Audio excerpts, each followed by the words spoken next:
आत्ताची पोरं, आमच्या वेळाची पोरं, आत्ताची पोरं दिवसभर घरात बसून पबजी, फ्री फायर अशा व्हिडिओ गेम खेळत बसतात. गोट्या. आमच्या टायमिंगला पोरं गोट्या, इथे दांडू, कबड्डी, लपाछपी असले क्वालिटी खेळ खेळायची. आत्ताच्या पोरांगात अशी गैरकोंबडी नव्हती. आमच्या कायची पोरं दिवसभर खेळायची, पार तानबुक विसरून जायची पोरं. क्वालिटी होती आमच्या वेळची, पोरच तगडी होती एकदम. आत्ताची पोरं काय खायचं असन तर पहिला फोटो स्नॅपला टाक, व्हॉट्सअपला टाक, इन्स्टाला टाक, इकडं टाक, तिकडं टाक. रताळी. आमच्या टायमिंगला मोबाईलच बघाय नव्हतं, आणि मोबाईल होता तर त्याला कॅमेराच नव्हता. आमच्या टायमिंगला कोणचा मोबाईल होता माहिती का? Direct Nokia 1200. त्याच्यातच आम्ही सापाची गेम खेळायचो. आरती जी फिल्म होती ना, ती तुमच्या पबजी फ्री फायरला काय करतं, क्वालिटी सापाची गेम असायची आमच्या वेळेस. आम्ही त्या नोकियाच्या मोबाईलचे रिंगटोन ऐकून मजा घ्यायचो. ती मजा नाही येऊ शकत परत कधीच यार. आत्ताची पोरं स्कूलला जाताना स्कूल व्हॅननीच जातात. उचल बांगडी. आमच्या टायमिंगला डायरेक्ट उचल बांगडी करून यायला लागायची पोरं शाळेत.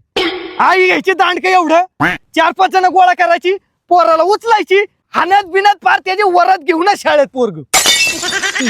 आणि परत शाळेत गेल्यावर मास्तर बी बतकवायचा, ती बी गोष्ट वेगळीच. फार मार खाऊन खाऊन पोरं आमच्या वेळेची निबार झालती. पार त्यांना लागतच नव्हतं कशाने बी आणा. आत्ताची पोरं सगळे नाजूक आणि स्लिम आहे. पहिलवान. आमच्या टायमिंगला गरगणीच पहिलवान असायचं. अरे आमच्या टायमिंगला पोरगा सकाळी उठल्यात 5-5 भाकऱ्या खायची. 5-5 भाकऱ्या खाल्ल्याशिवाय शाळेतच येत नव्हती पोरं. आणि शाळेत आली ना, शाळेतला भात. असली पोरं खाऊन खाऊन एकदम निबार झालती. असलेलीच दंड होती आमच्या काळातल्या पोरांची. बिना जिमला जाता क्वालिटी खायची ना, क्वालिटी. आत्ताची पोरं खात्यात 1-2 चपात्या नाही खाल्ली की निघली थोबाड घेऊन लगेच बाहेर. आत्ताची पोरं पाहुणा रावळा कधी घरी आलाय साधं डुंकून सुद्धा बघत नाही त्यांच्याकडे. पाहुणा कधी आलाय आणि कधी घराच्या बाहेर गेलाय साधं त्यांना तपास सुद्धा लागत नसायचा. फुल रिस्पेक्ट. आमच्या टायमिंगला फुल रिस्पेक्ट असायची, कारण आम्हाला शाळेतनं शिकवून असायची अतिथी देवो भव. त्यामुळे आमच्या इथं पाहुणा आला ना, पहिले आम्ही त्यांच्या पाया पडायचो. त्यामुळे आमच्या टायमिंगला ना पाहुणा म्हणजे देव समजला जायचा डायरेक्ट. आमच्या घरच्यांचा संस्कार असा असायचा ना, की जिथं चूक तिथं मार. त्यामुळे आमच्याकडून कधी चूक होणार असा विषयच नव्हता होत कधी. अरे आमच्या टायमिंगचा विषयच वेगळा होता. आमच्या टायमिंगला अख्ख्या लोकांच्यात पोरांच्यात ना माणुसकी होती.